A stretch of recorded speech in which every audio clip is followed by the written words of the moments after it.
Hi. Oh, I hit the thing. My name is Insane Raven, and today on IO Reviews, I'm going to be reviewing Spider-Man Homecoming. Don't know why I paused there, that was slightly unnecessary. But Spider-Man Homecoming is the latest movie in the Marvel Cinematic Universe. It stars Tom Holland and Zendaya. It has Michael Keaton in it.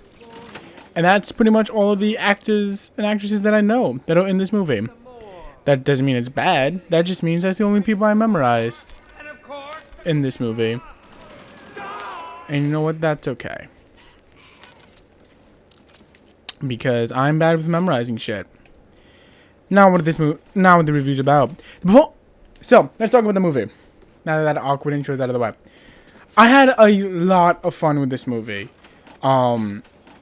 It's easily the greatest Spider-Man movie, the Spider-Man movie to come out, and that's not even saying a lot. I know past Spider-Man movies have been kind of shitty, and this movie is pretty amazing. It's funny, it's awkward with the teen angst when it needs to be. It references other teen movies from all different types of eras. And yes, I am talking about Ferris Bueller's Day Off, because apparently someone at Marvel has a hard-on for Ferris Bueller's Day Off. It makes fun of school, it makes fun of everything it can get its hands on, it makes fun of. And I will be talking about spoilers at the end, but there's some stuff that it even pokes fun at itself, which I really enjoy. The movie, in this movie, where there has been a curse on pretty much all of the Marvel Cinematic Universe villains, the Vulture in this movie is done really, really well. To the point where, first off, I remembered who the fucker was, so that's always a good sign. I also remember his plot and his reasoning, and not only did I remember all that, but it's also kind of important. And that's something that in a Marvel movie we haven't seen. Is a compelling villain.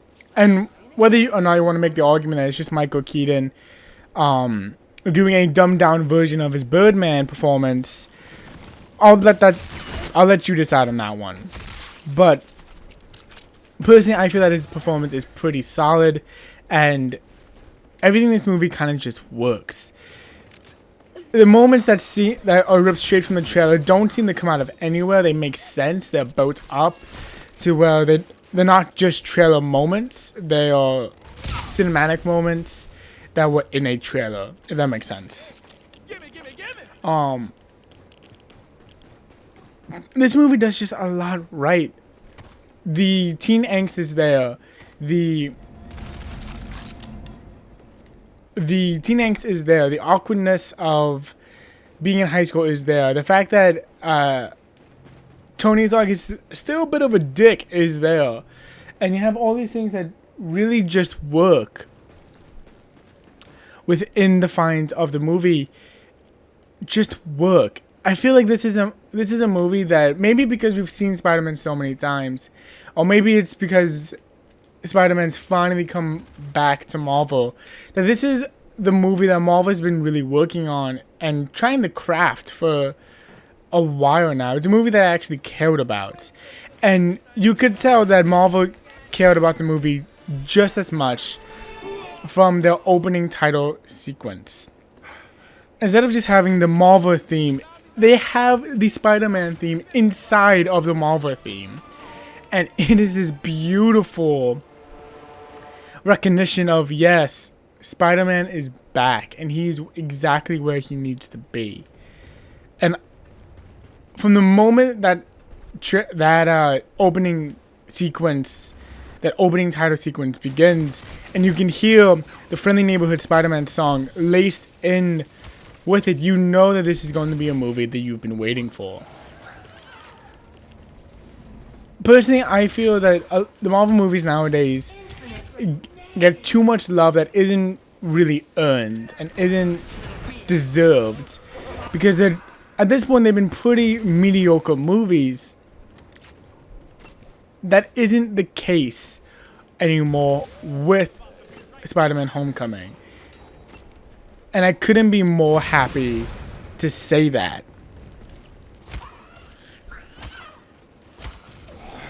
The other things that Spider-Man Homecoming does really well is that it makes it clear that this is a movie that isn't going to be like any of the other cinematic movies. You have constant cameos with Iron Man, which some may find distracting, but personally, I think that having Tom Holland see Iron Man as a mentor and a father figure, which even gets commentated on multiple times within the movie, is a really smart move. And even, yes, it is stripped straight from the comic books, but for people who don't exactly follow the comic books as religiously, they're not going to know that. And that's kind of the perspective I'm taking on this review. It's a really nice touch, and it's a touch that is appreciated. Easter eggs are scattered out throughout the movie, from little things such as who voices Karen, to the fact that there is a Karen, even to the fact that there's fucking Donald Glover always wearing red and blue every time he's on screen. The kind of jokes it throws towards DC are also some of my personal favorite one-liners. That was a really awkward way of saying that. And it just shows that when given the time and given a project they genuinely care about, and not just needs to get put out there because they've kind of backed themselves into this shitty ass corner, Marvel can still make amazing things.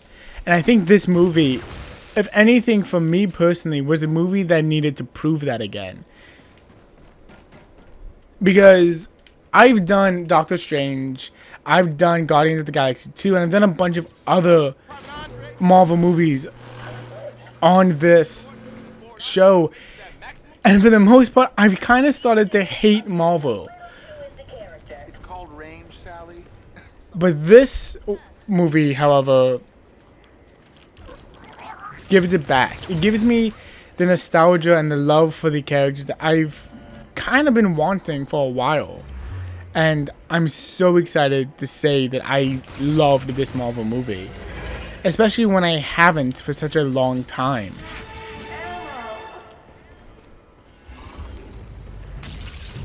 The jokes that it takes at DC, especially with the character of Flash, I thought were pretty ingeniously done.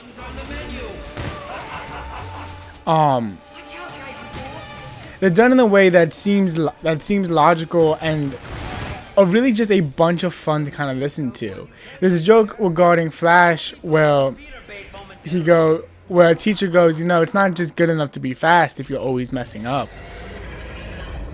Personally, I saw that as a jab towards Flashpoint, and where the Barry Allen version of Flash kind of fucks up the universe.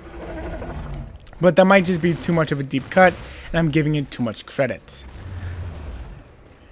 But there's also the rips that it goes into on its own franchise. The fact that Tony Stark has in the past kind of used a scapegoat of, well, I'm not really here, I'm using a suit, and that's why I'm not gonna die, because it's not me, it's just the suit. That in itself is a really nice tip to the hat of, if the joke, let me move on. The joke is, if you really cared, you'd be here. And then he walks out of the suits. It is this moment that kind of shows that Tony Stark hasn't lost his edge. He does still care about the people of New York. He does still care about the things that are going on in these movies. And it's not just, you know, I'm rich and powerful type thing. And I think it's a nice arc that his character takes within the larger confines of the entire Marvel Cinematic Universe. it does pose a question of, is he actually over the whole PTSD thing? Because even in Age of Ultron and even in Age of Ultron, Civil War, and all these other movies, since number 3, I'm pretty sure I got those out of order, but it's fine. But since Iron Man 3, we've always seen him struggle with the fact that of all of his actions, and this is the first movie where that almost seems to be forgotten in a way. And I'm not sure if that's a deliberate or intelligent choice to be making. Perhaps I need to send you somewhere where no one will hear your screams. Which is shameful. Whether that's them not knowing what to do with Tony Stark's character at this point, or whether it was a deliberate decision to just cut out the PTSD story arc and the Demon in the Bottle story arc because people kind of hated it, is beyond me. But it is an idea. It isn't an idea that was racking through my brain. Other things in the movie that I couldn't just quite understand was, why does everyone want to fuck Aunt May? Don't get me wrong, Aunt May in this movie is attractive, and she's easily the quote-unquote hottest Aunt May we've had in any version of Spider-Man. And you can say that's because she's the youngest or whatever you want to say to make me look bad, but to kind of make that a running gag throughout the movie is, I don't know, it gets annoying for me personally, and it just seems like, okay, I get it, she's attractive, move on. But that's just my personal opinion on that. But yeah, the moments in the movie that the movie chooses to shine and show everything that it has are amazing. The acting is done really well. What you've come to expect in a credible a credible Marvel movie, and it's all up to snuff. It's a Marvel movie, so you know what to expect. But I do enjoy how this movie takes a lot of jokes and a lot of jabs at the industry itself. The fact that one character says, let me be the computer guy, let me be the guy who's kind of on your back and like telling you where to go and what's up. I really did like it. It's kind of those jokes of, there are industry norms when it comes to the superhero genre that I'm proud they managed to take those jabs at. Now, I'm going into spoilers from here on out, so I'm gonna give you guys a moment to be like, yep, I don't want to know spoilers because it's a good movie. I don't want to know. Here's your exit. Please leave now.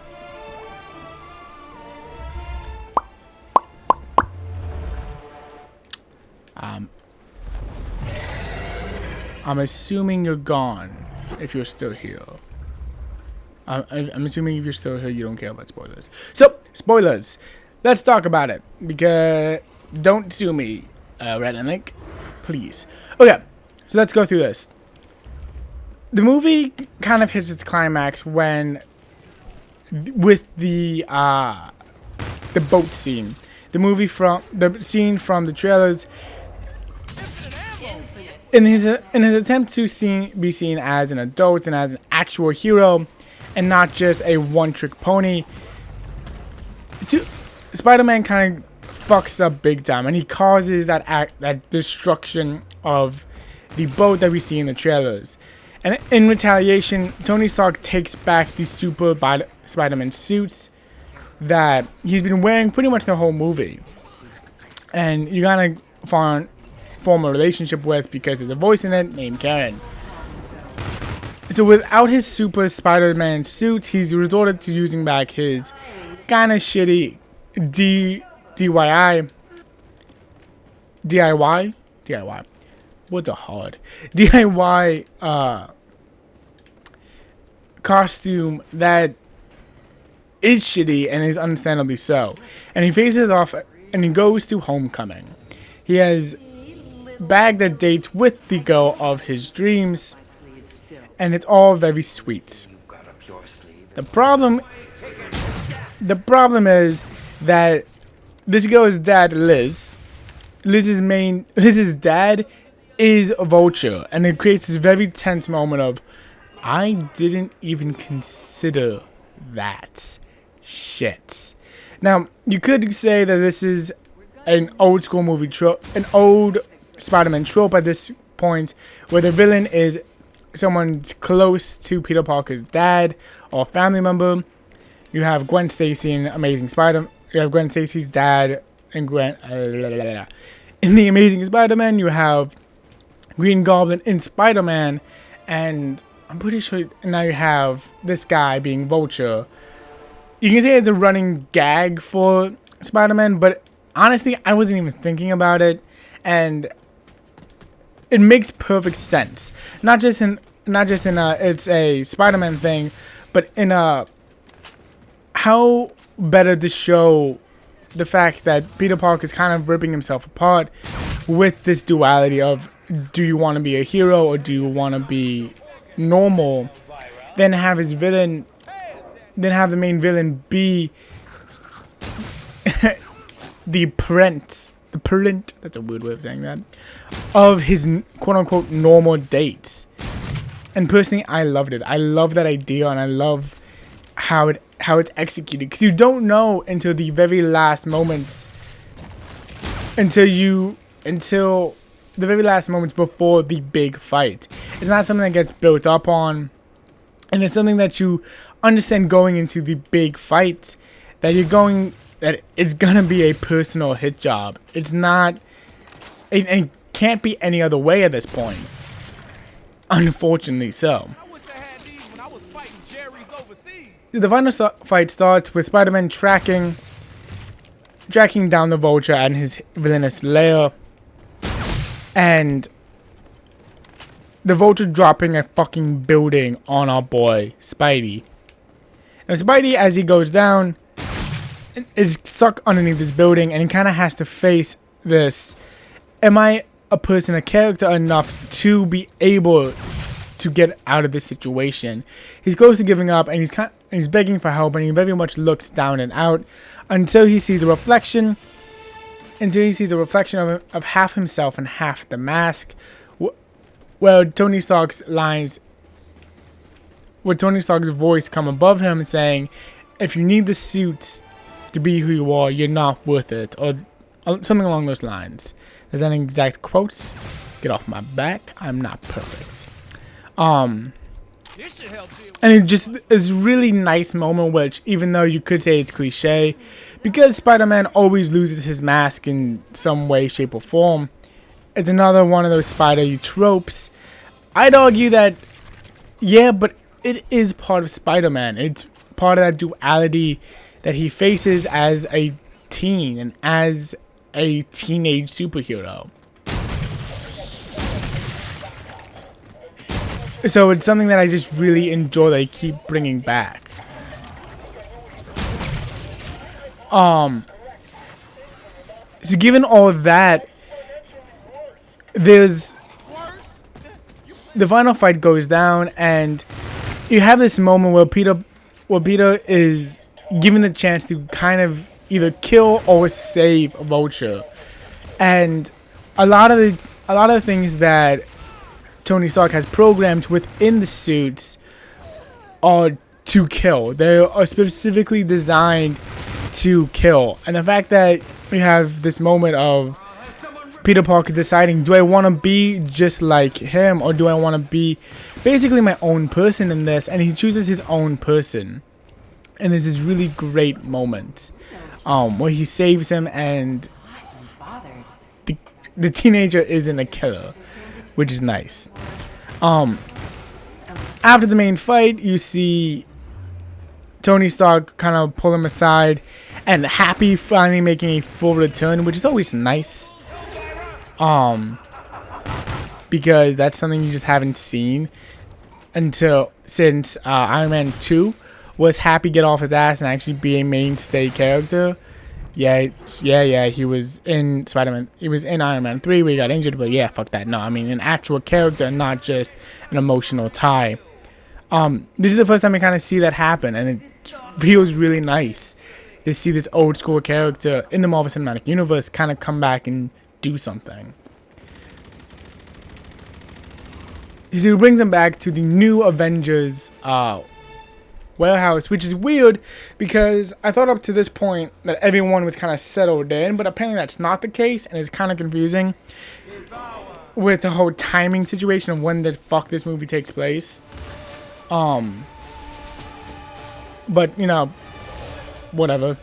Those minor details aren't important when building a cinematic universe. Why do you think they are? What's wrong with you?